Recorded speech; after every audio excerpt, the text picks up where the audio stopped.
Happy Black History and Hispanic Heritage Month. And so, since Miles is Afro-Latino, I decided to combine both. And I'm here today to talk to you about Spider-Man Across the Spider-Verse. I have finally now seen this movie. I bought it on DVD because I don't do theaters no more because of my tinnitus. And it's kind of like I don't do digital because it's kind of like if I'm just going to buy it on DVD, well, I'm going to spend extra money.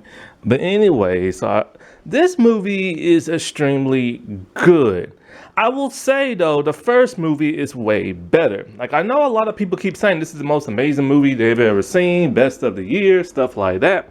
And I will agree, yeah, it is awesome, but I still feel like the first movie is a million times way better. Also, I just can't get the whole Hello Danger, web slinging part out my mind from the first movie.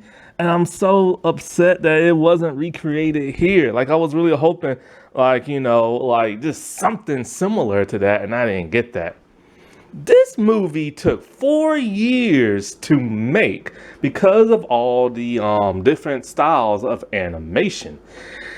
And oh my God, dude, that's like a long time, 4 years. And because of that, it caused a lot of the artists to complain, saying they had harsh working conditions.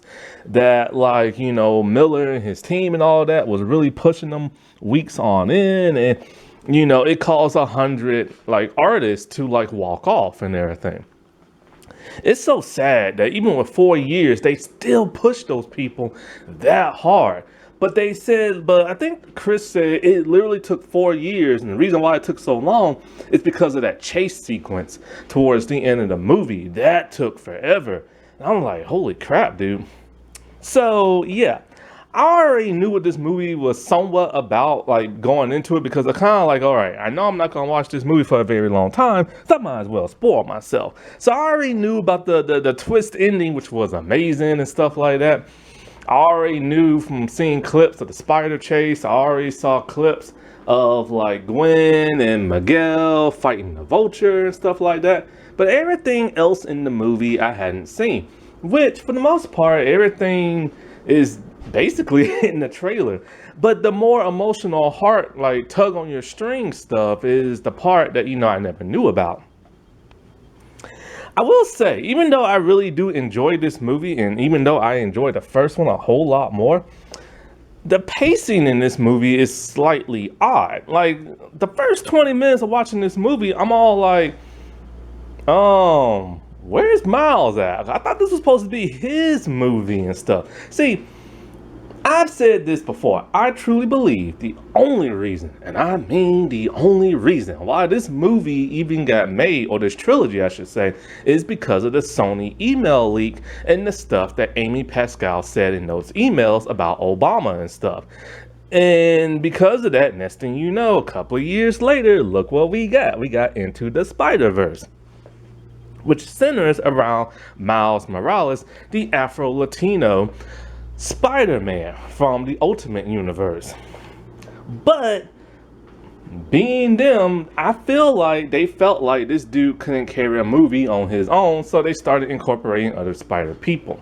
Also, because of a lot of racial backlash when the character was first announced back, I think in 2011, and also because of all the stuff that was going on in the country with politics and all this, and all these toxic fanboys on YouTube and stuff like that.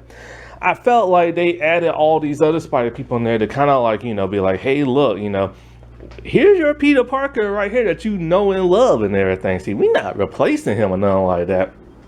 But anyways, it's one of the irritations I have when it comes to Miles, because they won't give him his own solo thing. Now, Amy Pascal said, after 2 more Spider-Man movies, which is gonna be Beyond the Spider-Verse and Spider-Man 4, then we'll finally get a Miles Morales live-action movie. That could take anywhere up to 5 years.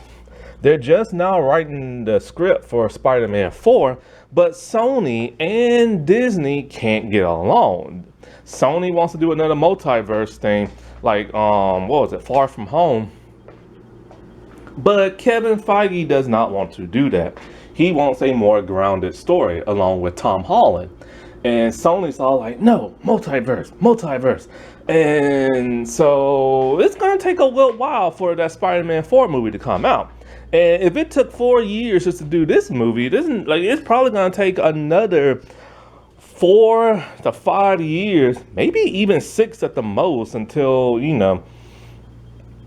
we get to see a solo Miles movie. Plus, they want to do so much other stuff. They're supposed to make a spin-off Gwen movie based on this character, which I don't know what the heck they're gonna do, because they already told her origin story and her emotional stuff with her father in this story, which I'll get to later. This is the part of the 20 minutes that really confused me.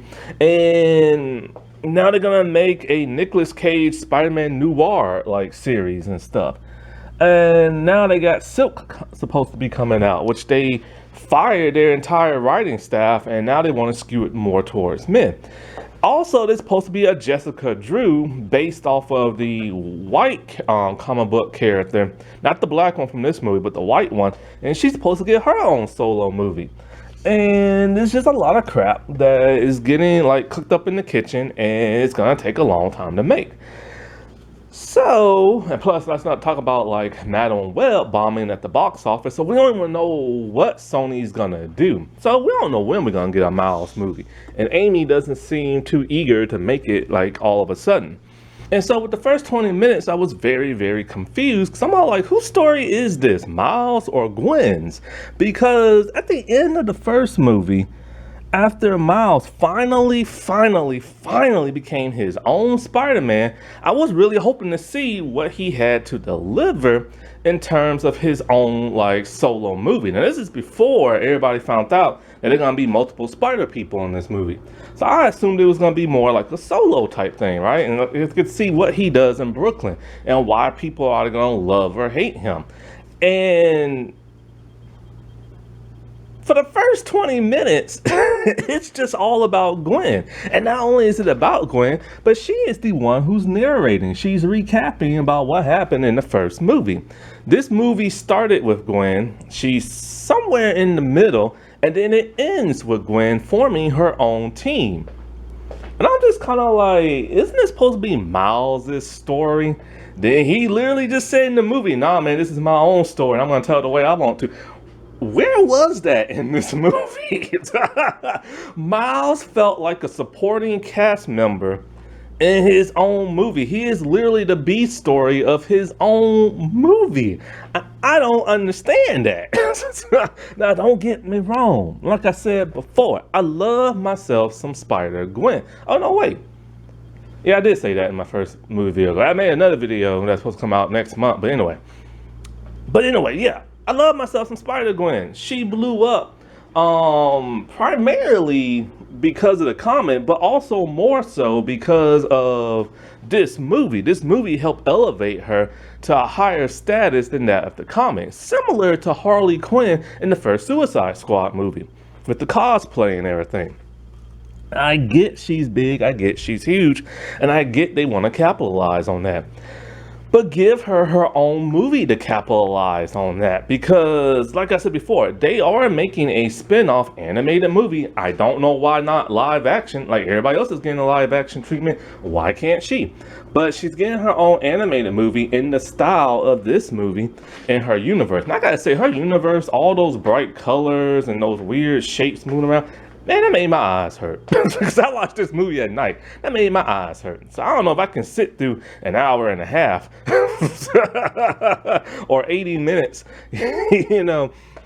of seeing all that. But anyways, she's supposed to have her own spin-off movie. And with that said, what the heck is it gonna be about? They already told her origin story here. They already told her family drama, and they already told how her family drama came to a conclusion and they reconciled. So what else are they gonna talk about? They could probably go further back about how her and Peter were best friends and then how he died and became the Lizard and all this other stuff. But they did it in such a quick way in this movie that we don't really need a full movie explaining that again. So yeah, I don't understand. I mean, if she's just gonna fight a random villain, I could care less about that. So, but it's just kind of weird how they focus so much of her in this movie. And then when it does come to that of Miles, I was curious to see what he would like, what kind of Spider-Man he would be. He redesigned his new outfit, which I like the first one better, but I love the comic book version a whole lot more. And like I said before, this is my favorite version of Miles Morales because for the first time, he acts like a person of color. He has swagger, he has style. Every other animated version I've seen him in, he's just a corny Peter Parker ripoff and everything with a corny sounding voice and a corny sounding personality. And he makes jokes here and there, just like Peter Parker and a couple of other Spider people and stuff. And in this version now, in this movie, he seems different. Like he makes way more jokes and everything. And there's more humor in this movie than there was in the first. And it feels kind of almost like MCU type humor at times, which I don't like that. I'm tired of everybody trying to copy the MCU. The MCU is struggling now because of their humor. But Miles just felt different in this movie. And not just because a year has passed and he's gotten older, but it's like, you know, he's basically acting like Peter Parker Spider-Man now, which is something has always bugged me about him when he was in the comics and has bugged me in animated series and stuff. It's like, I don't want to see the Afro-Latino version of Peter Parker, you know what I'm saying? I want to see this different type of version in his own neighborhood, you know, in his own style. And that's something that the first movie gave us, and that's something that PS2 game gave us and everything. Even though he had a corny personality in those video games, but still, you know what I'm saying? And you know, so he fights against like the Spot. The Spot was very interesting and very charming in a nerdy kind of way, so I like that. And talking about, oh, I'm your nemesis and everything because you created me. I think that was so clever of them to go back to the whole bagel incident. Because who would have thought? You know what I'm saying? Like, who would have thought? Who would have thunkered? But like, the way he fought him was so comedic. Like, you know, it was just a big comedic montage. And it was to the point where it's kind of like, dude, why are you Spider-Man for? You can't even take this guy down. And this guy is just making you look like a buffoon. It's even to where that one kid's all like, I don't know if I want to wear this dude's mask no more. And his friend or sister wore the original Spider-Man mask. So it just seems like, okay, we know a bunch of people love him in Brooklyn, but why? Like, after seeing this, I don't know why. And then his other villain, that huge armadillo looking person, was so lame looking. Like, couldn't they brought in somebody better? Like a villain from the first movie that they really didn't do much with, like, you know, Scorpion, or like the Green Goblin or something like that, you know? That would have been much cooler. But then it's like, you know, okay, here's the thing. When I was watching that montage part and him talking about, you know, him recapping his life in the first movie and what he's been up to, it was done in a very kind of goofy manner. We know he can draw and everything, but I wanted to see more of the spray paint and stuff. That really set him apart with the whole spray paint and stuff in the graffiti. Because, you know, he could have been one step away from being like his uncle if he really wanted to and stuff because of his uncle's influence and stuff. And, you know, that's something his dad always tried to get him away from and stuff. But then it's like, okay, so in that little montage, he said, I made a mistake. And he said it twice. And I'm just like, wait, he made a mistake for endorsing baby powder and something. And that mustache, I don't get. Then I'm like, oh, wait, I figured out what's going on there. So, if you ever watch any video of me talking about Shameik Moore, you know I do not like this man. I can't stand him. I have lost respect for this man. And it's sad because he is my favorite voice to voice Miles Morales.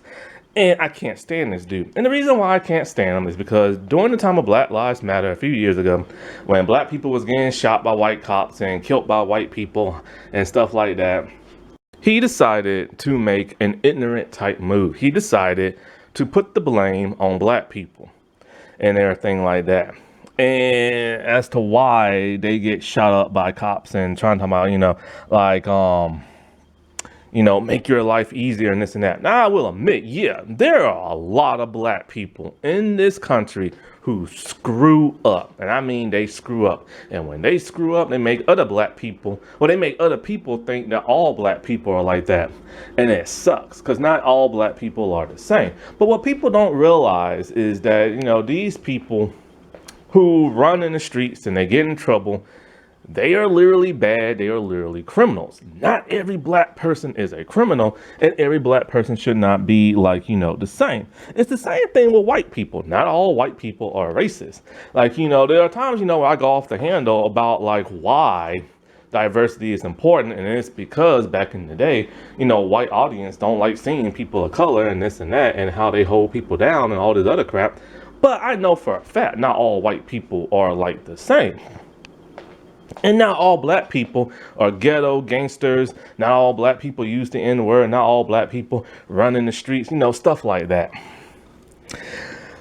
But, as a society, we have to do better because we're making our race look bad when we do those dumb things and stuff like that. This fool took it a whole step further, just constantly blaming just black people. But then he blamed Rosa Parks. Talking about Rosa Parks should have taken a black cab and should have never sat in a white seat. First things first, he needs to educate himself. Rosa Parks did not sit at the front of the bus in a white people section. She sat in the black folks section. But when the white folks part became overcapacitated, that's when they had to take up the black people spot. And she decided, no, I'm not giving up my seat because this is where I'm supposed to sit and I'm not giving it up. So she got arrested. This is what started the whole civil rights movement, and Martin Luther King got involved and stuff like that. She is a trailblazer. She is a icon. And for him to talk smack, or when he talked some smack about her, that was disrespectful. And it pissed off the black community to where they ripped him a new one on Twitter and everything. So, of course, he got in trouble with Sony and everything. And so he had to, of course, since he pissed off so many people and everything, he had to issue out an apology and everything. Because if he don't, it's going to affect his bank account. Well, instead of an apology, he decided to double down in a video wearing a white hoodie. And he doubled down on his claims, and he doubled down even more. And it pissed people off even more. And he has yet to apologize for his Terry Crews, Raven Simone type views and everything. And so when I saw this part in the movie, he's all like, I made a mistake. And then he's all like, I made a mistake again. I'm thinking, oh, we're not stupid. We're not stupid, Sony. This is not a real apology. This is just him apologizing for those stupid comments he made. I don't believe for a second he feels sorry about them. The only thing he feels sorry about is that people didn't understand and want to kiss his little butt and accept his views and everything, his ignorant views and stuff. This is not a real apology. And I think it was very callous on them to have him say that in the movie, because you know what it's about. But then again, it's Amy Pascal. So, yeah, I'm not surprised and everything. And I hate having to hear his voice, voice this dude, because I have lost respect for this man. I have lost respect for him the same way I've lost respect for Kevin Sorbo and Pamela Anderson and that dude from Person of Interest. And so, and Raven Simone. I have lost respect for him. And I cannot stand him. And I just think it's extremely messed up. Because here's the thing. If it wasn't for Rosa Parks, black folks have no idea where we will be at today. We'll probably still be holding our heads down when we pass a white person. We don't know how much life would have changed if it was not for her and people like Martin Luther King and stuff like that. Yes, Shameik Moore is famous. Let's just put it like that. He's not like super famous and everything, but he has some star power.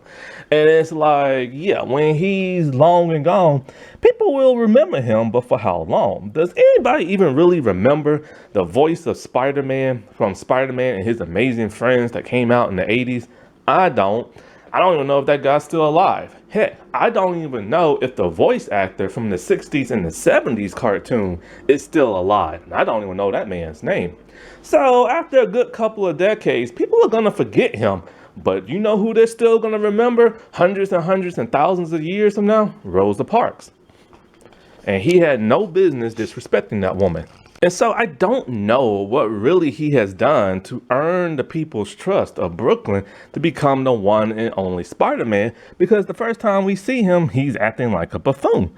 And then after that, he's just dealing with like his parents and, him getting grounded and stuff. So I wish that first 20 minutes could have focused more on him and not Gwen. And don't get me wrong, I love myself some Haley Steinfeld and everything.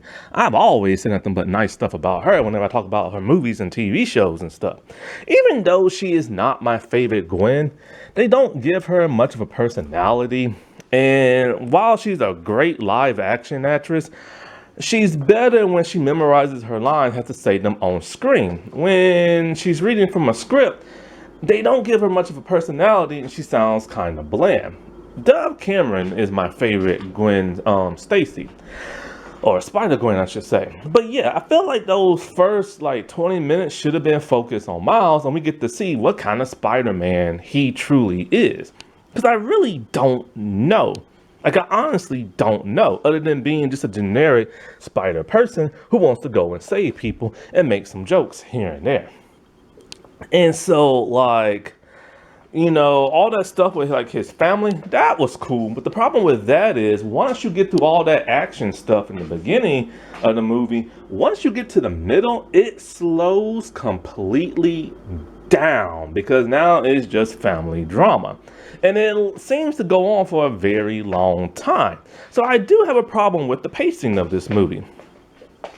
But it was nice to see him interact with his family. More so, it was even nicer to see him interact with his mom. The dude is Afro-Latino, and in the first movie, his mom is barely there. It mostly focused on his dad and his uncle, his black side, but you don't get to see much of his Latino side. So it was nice to see his aunt. And it was nice to see him not doing so good in Spanish and his mom getting on to him. Plus, the voice actress who plays his mom, man, I have not seen that woman since New York Undercover. So it was great to see her, or at least hear her and everything. Because the thing is about Miles and his family and his origin, stuff like that, is that we know he loves his father, but in the comics and the video games and in the animated series, his dad is dead and everything. So it's mostly just him and his mom. So I understand why they wanted to focus more on his dad in the first movie, but they also need to focus more on his mom. So that was nice to see. And of course, him being Spider-Man, his responsibilities, he is slacking and everything. He's late for stuff, typical Peter Parker stuff. I don't want to see Miles have to go through that same thing. I want to see what makes Miles Miles, especially with his best friend Genki, which still we don't know much about him and his interaction with Miles and everything. It seems like they don't even really get along and stuff. And so he gets majorly grounded and stuff, And that's really cool to see the whole family dynamic and the drama and stuff like that. But of course, he has to sneak out and he gets in more in trouble. I just wish we could have got more of him being Spider-Man. And that's really all I wish. But, the cool thing about more of the emotional tug string stuff is the fact that he knows his father is destined to die. And he wants everything to stop that because of the whole canon stuff. And, so this movie is basically... There's a huge spider society, and it's run by Spider-Man 2099, Miguel O'Hara. And I've always loved myself some Spider-Man 2999. No, 2099. Because I love his costume. they redesigned it for this movie, even though it was different in the first movie because it was more similar to that of like the comics. I'm okay with both styles, and I understand why they changed it for this one because he's more of an antagonist than he is a hero, but he's more of an anti-hero. And so he has this huge spider society with millions of spider people. And it's great to get to see other spider people. But they go through them so fast, it's kind of hard to focus your eyes on them. And, you know, it sucks. And I'm just like, out of all the spider people, where are the people I grew up with? Where is Christopher Daniel Barnes? Where is the one from the 90s Spider-Man series? Where is that dude? Why haven't I heard his voice yet? Why haven't I seen his design yet? Seriously, but it was so great that they gave some love to Spider-Man Unlimited. I know a lot of people don't like that, but I grew up with it. So it was nice to see that costume in full display. It would have been nice if the voice actor would have came back and he would have used his powers, especially his stealth suit that has a cloak to it. It could have really, you know, he could have been like looking for Miles, like, you know, all invisible when Miles went invisible. That would have been nice. But Miguel O'Hara is the half Latino, half Irish, like Spider-Man from the future in the comics and stuff. Here's another dimension. And this dude has gone nutty trying to keep the multiverse intact. And also because of his tragic backstory, him finding out that his Miguel had died on the earth and he took over that dude's life, which caused this huge, like, apocalyptic type thing where the universe just collapsed on itself. After dealing with all of that, he is determined to never allow that to happen to no other universe, which causes him to make some shady decisions along with the other spider people. They're the heroes, but they are neglecting to save people just so spider canon can happen. Spider canon is basically you get bit by a spider, your love interest dies, your uncle dies, and the police captain dies. And so, like, Miles has had all that happen except for one.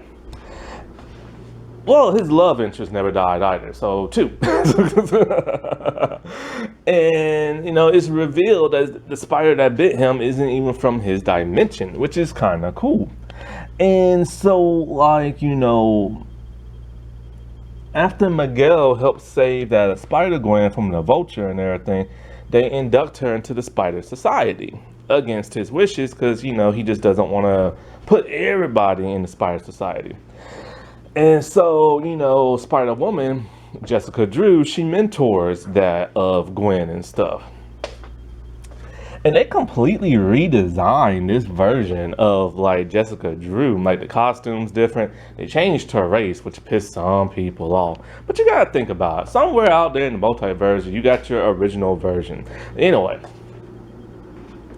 And she rides like a motorcycle, and it's just, you know, I've never liked the costume of Jessica Drew, even the older one. The redesign just looks like clothes, and it just looks like a woman riding a motorcycle with a leather jacket. I wish they would have gave her more of a spider motif, but, you know, it is what it is. And so, like, you know, they send Gwen to investigate Miles's Earth because of the spot. Once they find out, he can, like, jump from dimension to dimension because of his unique power and stuff. And he makes some, and that's another thing. The villain of this movie is barely in the movie. Like, they give some quick scenes with him talking about, oh, I'm your arch nemesis, but we don't know why, and then we find out why, and he's really a dope who just wants to gain more power and go to different dimensions. But why? But the reason why is because he wants to go to other dimensions, use the collider machine to get super powerful so that he can kill Miles and everything, because he blames him because of his appearance, him losing his job, his family don't want nothing to do with him, and all this super villainy type comic book stuff. And so I wish they didn't rush through that. You know, it makes me wonder what Beyond the Spider-Verse is going to be like now, because we need to see Miles do something on his own and fight his villains and stuff. I love the multiverse. I love seeing spider people, but it's getting kind of ridiculous because every animated Spider-Man series we get now always has him with a team of spider people. But anyways, so I'm a little upset that they rushed through the villain stuff really quickly and everything. And then, so, you know, Gwen takes, she hangs out with Miles, and it's cool to see those two, like, pine for one another. Because in the comics, there is a version of a Spider-Gwen that does date Miles. He also dates Kamala Khan and stuff. And so, so that's nice they incorporated that. And it's interesting that she has a crush on him back. Because I never got that impression in the first movie. But these two really want to be like together, but they can't. And she's on the mission and she's not telling him the full truth. But in a way, being Miles and everything and spying on people with his invisibility, he goes through the portal and he goes, into the world of Indian Spider-Man. Ever since I found out there was an Indian Spider-Man many years ago, I've always been curious about him and see what he does and all this other stuff because, like, his costume in the comics is completely different than the one they had in the movie. The movie one completely redesigned him. Basically, in the comics, he looks just like your typical Spider-Man, but he wears this like thing around his waist, and he has like Indian type pants on and stuff that they wear in their country, and that's basically about it. And so, like, they completely redesigned him for this movie, and I like his redesign. It gave him his own style and his own flair, other than just being a Peter Parker ripoff and everything. This is where we get most of the comedy, and we get way more comedy with Miles, with the whole tea thing, so that was kind of cool. But it was just kind of silly, goofy, and kind of takes out. This movie almost made me feel like anime, almost. Like, it felt like I was watching an anime. As opposed to the first movie, it felt like a comic book came to life. But anyway, so after they go to like the Spider Society and everything, we get to see a whole bunch of the Spider people. Man, did they have to make Scarlet Spider comedic? I like that he narrates his own story. You know what I'm saying?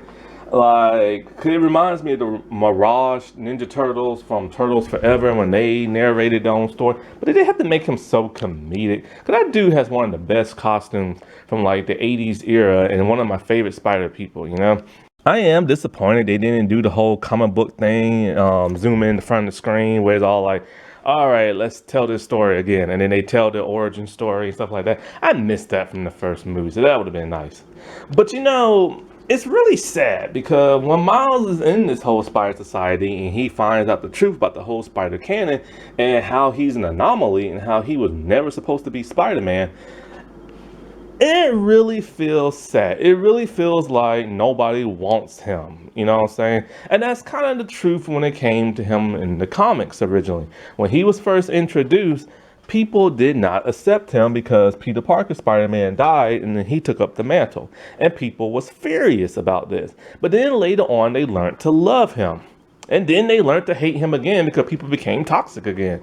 And, and it's really sad how Miguel just keeps going after him, talking about you don't belong here, you should have never existed, and blah, blah, stuff like that. And it really makes you think about the struggles that people of color had to go through when they came to, like, America and all these European countries that are filled with like white people and stuff, because every race has had it bad when they came to America. Black people, Hispanic people, Indian people, Chinese people and stuff, it's just like, because, one thing about American history they don't teach you about is when Chinese people came here. If you watch TV shows that depict that, man, it is heartbreaking. It is heartbreaking. It is heartbreaking. And that's what reminded me when they kept talking about, like, you don't belong here, blah, blah, blah, and all this other stuff. It just reminded me of stuff like that. So I do like that kind of commentary in a movie if you think outside the box. And the chase sequence was really fun to watch and everything. But like I said before, it's just the pacing is weird with this movie. It's like, first it starts with Gwen, then it continues with Miles, then it goes to Spider-Man, the Indian Spider-Man, then it goes to the Spider Society, then it goes to this giant chase scene, which, he goes back to where he thinks is his dimension and everything. And it's really frustrating to see all those Spider people turn on Miles. Some of these people that I recognize have been like my heroes for the longest time, like Spider-Man 2099. And to see him be almost like an anti-hero type thing and so aggressive, it's disappointing. It's something that's been happening a lot in animation cartoon movies and stuff. Like how Jordan was the bad guy in that Green Lantern animated movie. Then Mon-El was also a villain in that Supergirl Legion of the Superheroes and stuff like whatever they were called. And it's just like, why are they turning all these good people bad all of a sudden? But then all these villains are getting their own live action movie where they're anti-heroes and crap. I don't understand that.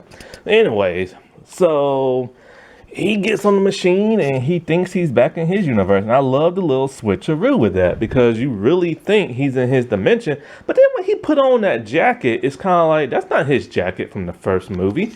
The colors are all wrong. The colors resemble more of the original Prowler when he's more green than purple and stuff. And then we find out the truth. He's not in his dimension. He's in Earth 42. And somebody there was supposed to get bit by a spider. Most likely Peter Parker or something. And so we see this Miles in this alternate dimension. And he is straight up gangster and everything. And the Prowler. And he is ruthless and stuff. And this is the path Miles would have probably went on if he still would have hung out with his uncle. And his uncle didn't die in his universe. And it is interesting that they got a different voice actor to play the evil Miles, which at first I didn't even realize that, because he sounded similar to the other dude. But then when you look online, yeah, he is voiced by somebody completely different. I wish he would take over the role completely and stuff. And so, like, yeah, it's just like crazy. And then the whole stuff with Gwen again, because, you know, it has to focus back on her, you know, despite society is pissed at her and everything.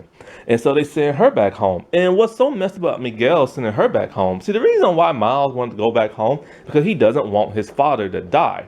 If you're a police captain, then you have to die in the Spider universe and stuff. Her dad is a police captain. Miles' dad is about to get instated as one. And so, like, he just wants to save his father, and the Spider Society will not let him. And it makes you really wonder, what is more important, saving one person that you love or an entire universe so it doesn't collapse on itself? And just like they said in the first movie, you can't save everybody. So it does make you wonder what's going to happen in the third movie. Now, his dad could just resign, like Gwen's dad resigned. And so now he doesn't have to die. But it does make you wonder, because part of Spider canon is your love interest has to die, your first true love. And well, when it comes to that Miles, so far Gwen is his first true love. Now, as for Gwen, I'm not sure. Did she love the Peter Parker in her world, or were they just best friends? So it makes you now wonder, could Miles potentially die in the third movie and stuff?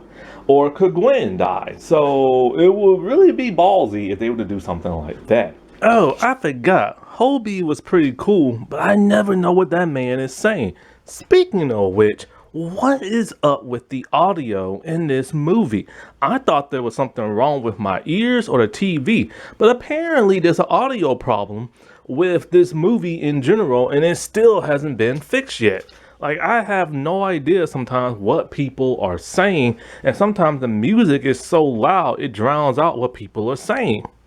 So, even though I don't think this movie is as great and amazing and awesome as like the first movie, I still think it's really, really, really good and entertaining. I just wish the pacing would be a bit better, and I wish they would focus on, like, show a little bit more of the Spider people, like just see what they look like for a panel enough for a little bit longer, and probably get like a little backstory and stuff.